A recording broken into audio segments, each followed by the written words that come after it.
સુરતના Kapodra police station હદ વિસ્તારમાં દીનદયાળ નગર નજીક હત્યાની ઘટના બાદ પોલીસનું કોમ્બિંગ. પ્રભુ મદ્રાસીએ દેવી પૂજક સમાજના પરેશ વાઘેલાની કરી હતી હત્યા.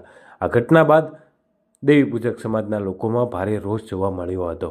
અસામાજિક તત્વોને કંટ્રોલમાં લાવવા ક્રાઇમ બ્રાન્ચ સાથે સ્થાનિક પોલીસનું કોમ્બિંગ.